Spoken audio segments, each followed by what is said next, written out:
আল্লাহ রাব্বুল আলামিন বললেন ওয়াল আসর, সময়ের কসম। মানুষ যদি সঠিক পথ অবলম্বন না করে, মানুষ যেন সঠিক পথে অবলম্বন করে, তার কারণ হচ্ছে মানুষের সময় চলে যাচ্ছে, মানুষ বুঝতে পারে না। আজকের দিনের সময় কালকের আসবে না, হায়াতের মতন সময় একদিন চলে গেছে। এখন 1 ঘন্টা সময় পরবর্তী টাইমে হবে না, পরবর্তী ঘন্টা নতুন সময় শুরু হবে। কথা বলেন ঠিক কিনা? ইন্নাল ইনসানা লাফি খুসর, আল্লাহ রাব্বুল আলামিন বললেন নিশ্চয় মানুষ ক্ষতিগ্রস্তের মধ্যে রয়েছে। কি ক্ষতিগ্রস্তের মধ্যে রয়েছে? নাজাত না পাওয়ার ক্ষতিগ্রস্তের মধ্যে রয়েছে। মানুষের আস্তে আস্তে আস্তে আস্তে হায়াত শেষ হয়ে যাচ্ছে, সময় ফুরিয়ে যাচ্ছে।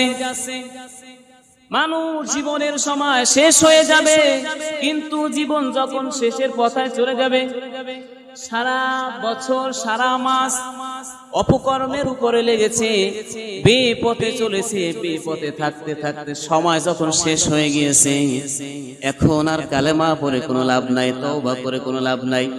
মৃত্যু তোমার সন্নিকটে এসে গেছে, আজরাইল তোমার ধারে এসে গেছে, আজরাইল তোমার পায়ের কাছে এসে গেছে, তওবা করার সুযোগ নাই।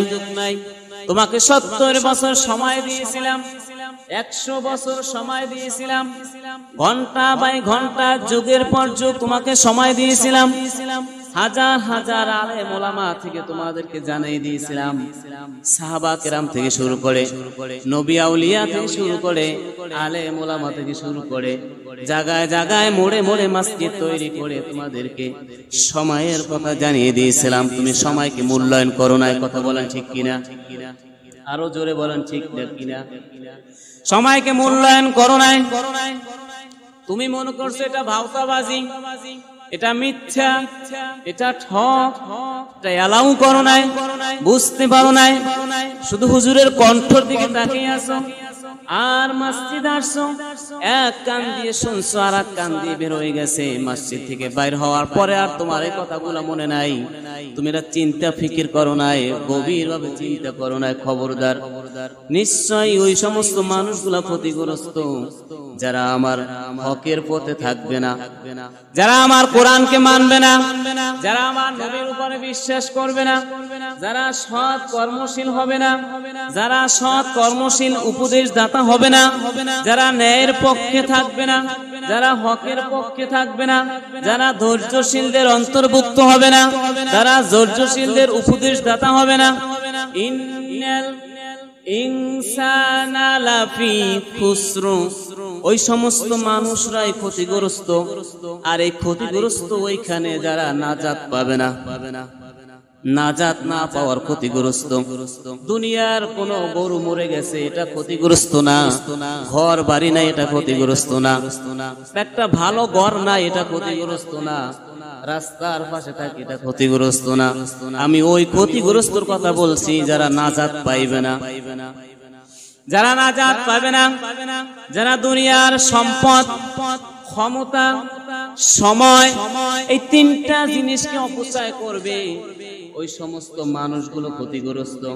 আমি আল্লাহ তোমাকে সম্পদ দিয়েছি, সম্পদ তুমি বেপথে খাটাইছো, ইসলামের পথে খাটাও নাই, ওই সমস্ত মানুষগুলো ক্ষতিগ্রস্ত।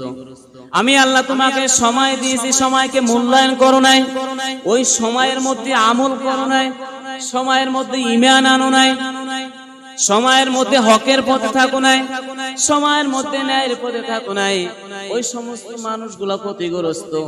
আমি আল্লাহ তোমাকে ক্ষমতাও দান করেছি, ক্ষমতাকে অপব্যবহার করছো, আছে না নাই?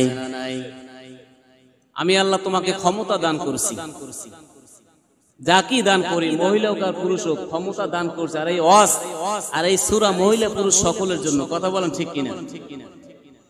এই সূরা আসর শুধু পুরুষের জন্য নয়, নারী এবং পুরুষ সকলের জন্য। এই ক্ষমতা আমি যাকে দান করছি, মহিলাকে করি আর পুরুষকে করি।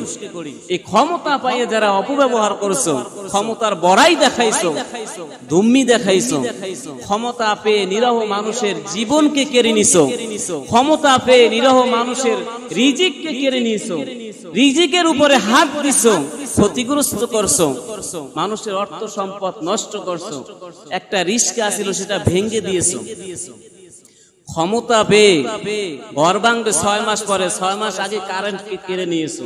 কথা বলেন ঠিক কিনা? এটা ক্ষমতার অপব্যবহার। যতই আইন হোক না কেন, এটা ক্ষমতার অপব্যবহার। আপনি ক্ষমতা পেয়েছেন, 6 মাস আগে কারেন্ট বন্ধ করে দিয়েছেন। আপনি কারেন্ট না থাকলে 6 মাস ভাড়া পাইতেন। কথা বলেন ঠিক কিনা? আর 6 মাস একটা বাংলাদেশের সম্পদ অর্জন হতো। এটা হচ্ছে ক্ষমতার অপব্যবহার। আল্লাহ রাব্বুল আলামিন বলছেন, ওই সমস্ত মানুষ ক্ষতিগ্রস্ত যারা দুনিয়ার সম্পদ আমি আল্লাহ দিয়েছি, সম্পদকে ইসলামের পথে খাটায় নাই, আর সময় দিয়েছি, সময়কে মূল্যায়ন করে নাই, ক্ষমতা দান করেছি, ক্ষমতাকে সে অপব্যবহার করেছে, এই সমস্ত মানুষগুলো ক্ষতিগ্রস্ত। আল্লাহ রাব্বুল আলামিন বললেন, আর এক দল শ্রেণী মানুষ আছে ক্ষতিগ্রস্ত, যাদের সামনে আমার কোরআনকে উপস্থাপনা করা হয়েছে, কোরআনকে মানে নাই।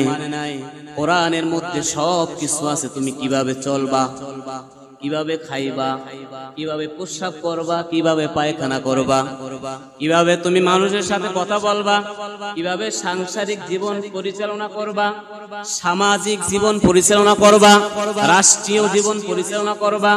তোমাকে ক্ষমতা দান করেছি আমি আল্লাহর আইন, তুমি মানো নাই। আল্লাহ রাব্বুল আলামিন বললেন, যারা আমার আইন থেকে, আমার হুকুম থেকে অবদ্ধতা হয়ে শাস্তির অপকারীকে ভোগ করে নিয়েছেন, শাস্তিকে অর্জন করে নিয়েছেন, ওই সমস্ত মানুষগুলা হচ্ছেন ক্ষতিগ্রস্ত। জোরে বলুন নাউজুবিল্লাহ, আরো জোরে বলুন নাউজুবিল্লাহ। নাউজুবিল্লাহ কইতে চান না? আপনারা মনে হয় শান্তিতে আছেন। নিজের দিকে নিজে তাকাইয়ে চিন্তা করেন যে আপনি কতটুকু শান্তিতে আছেন। আপনার ওই শান্তি কিন্তু এই দুনিয়ার ভোগবিলাসের শান্তি না, এটা আমলের শান্তি। আপনার জীবনে কতটুকু আমল আছে, আপনি জান্নাতে যাওয়ার সার্টিফিকেটটা আপনি অর্জন করতে পারছেন কিনা? নাউজুবিল্লাহ যে কইতে চান না, আপনি নিজে কি শান্তিতে আছেন না ক্ষতির মধ্যে আছেন? হিসাব মিলাই দেখেন। কথা বলেন ঠিক কিনা? আল্লাহ রাব্বুল আলামিন বললেন 3 নাম্বার আয়াত, ইল্লাল্লাযীনা আমানু ওয়া আমিলুস সলিহাতি ওয়া তাওয়াসাউ বিল হাক্কি ওয়া তাওয়াসাউ বিস সাবর। যদিও আমরা সূরাটা জানি, সবার পরিচিত একটা সূরা, অর্থ অনেকেই জানি না। কথা বলেন ঠিক কিনা? অর্থ যদিও জানি, তারপর অর্থের দিকে তাকাই না। অর্থের দিকে যদিও তাকাই, অর্থের ওই আমল করি না, আছে না নাই? আল্লাহ রাব্বুল আলামিন বলছেন, ইল্লাল্লাযিনা আমানু, প্রথমে বলছেন ঈমান আনতে হবে। কার উপর ঈমান আনবা? 4টা দিক দিয়েছেন। তুমি সর্বপ্রথম আল্লাহ এবং আল্লাহর রাসূলের উপর ঈমান আনতে হবে, আখিরাতের উপর ঈমান আনতে হবে। ঈমানে মুফাসসালের ভিতরে যতগুলো কথা বলেছি, সমস্ত কথার উপরে 7টার উপর ঈমান আনতে হবে। এই সমস্ত মানুষরা ক্ষতিগ্রস্তর মধ্যে না।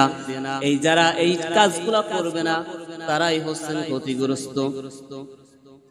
আর একটা দিক নির্দেশনা দিয়েছেন, ওয়া আমিলুস সলিহাত, যারা সৎ কর্মশীল, যারা সৎ কর্ম করে। এখন আপনি মিলান যে আমার কর্ম, আমি যে কাজ বাজ করি, চাকরি করি, এই বদলা দিই এবং মাঠে কাজ করি, আমার কর্মটা কতটুকু সত্য বা হালাল আমি নিজেই জানি। কথা বলেন ঠিক কিনা? আমি মানুষদেরকে কি সৎ উপদেশ দিই না খারাপের উপদেশ দিই? মানুষদেরকে কি সত্য পথে ডাকি না ক্রিমিনালি বুদ্ধি করি? মানুষদেরকে কি সৎ পথে আসার জন্য আহ্বান করি না সৎ পথ থেকে বের করে দিই? আপনি নিজে নিজে তো সব হিসাব করতে পারেন। আল্লাহ রাব্বুল আলামিন বললেন, ওয়া আমিলুস সলিহাত, যারা সৎ কর্মশীলদের অন্তর্ভুক্ত, সৎ কর্মশীল করে, সলিহিনদের পথে থাকে। ওয়া তাওয়াসাউ বিল হাক্কি, যারা ন্যায়ের পথে আছে, যারা হকের পথে আছে, ন্যায়ের উপদেশদাতা, যারা মানুষদেরকে ন্যায়ের উপদেশ দেয়। এ বাড়া, তুই দাঁড়াইয়া প্রস্রাব করিস না, বসিয়া প্রস্রাব কর। আমাদের চোখের সামনে হাজার হাজার মানুষ দাঁড়াইয়া প্রস্রাব করে, আমরা চক্ষু দুটা বন্ধ করে চলে যাই, তাকে ডাকলই না। কথা বলেন আছে না নাই? মাস্টার ডিগ্রি পাস করে এমন প্যান পড়ছে, বসতে পারে না, দাঁড়ায় দাঁড়ায় প্রস্রাব করা লাগে। এই দাঁড়াইয়া প্রস্রাব করা, কুকুরের ন্যায় প্রস্রাব করা, এটা তো হকের পথের প্রস্রাব না। কথা বলেন ঠিক কিনা? এইটা তো হকের পথ না, এটা তো বেহকের পথ। এই ন্যায়ের পথে মানুষ যাদেরকে ন্যায়ের পথে ডাকে, একটা বললাম, খালি উদাহরণ দিলাম যে তুমি হাজার হাজার ডিগ্রি অর্জন করেছো, এমন টাইট ফিট প্যান্ট পরেছো, বসতে পারো না, দাঁড়াই প্রস্রাব করা লাগে রাস্তার কিনারায়। এই দাঁড়াইয়ে প্রস্রাব করা থেকে বের হয়ে আসা এবং তাকে হুকুম করা বসে প্রস্রাব করা, এইটা হচ্ছে ন্যায়ের পথ। আর যারা বেপথে চলে, খারাপের পথে চলে, এই পথ থেকে তাদেরকে উপদেশ দেওয়া, তুমি ওই পথে যাও না, এই পথে আসো, এটার নাম হচ্ছে ন্যায়ের পথে উপদেশ দেওয়া এবং নিজেও এই ন্যায়ের পথকে অবলম্বন করা। কথা বলেন, বুঝছেন কিনা? আল্লাহ রাব্বুল আলামিন বললেন, ওয়াতাওয়াসাউ বিল হাক্কি, যারা হকের পথে থাকে, অন্যের হক ঠকাই খায় না, ন্যায়ের পথে থাকে, ন্যায়ের উপদেশ দেয়, এই সমস্ত মানুষগুলা ক্ষতিগ্রস্তের মধ্যে না, তারা হচ্ছে আমার মুমিন বান্দা। ওয়াতাওয়াসাউ বিস সবর, যারা ধৈর্য ধারণ করে। আমাদের বিপদ আসে না নাই? বিপদ আসে না? এই যে পানি আসছে, সেটাও তো একটা বিপদ।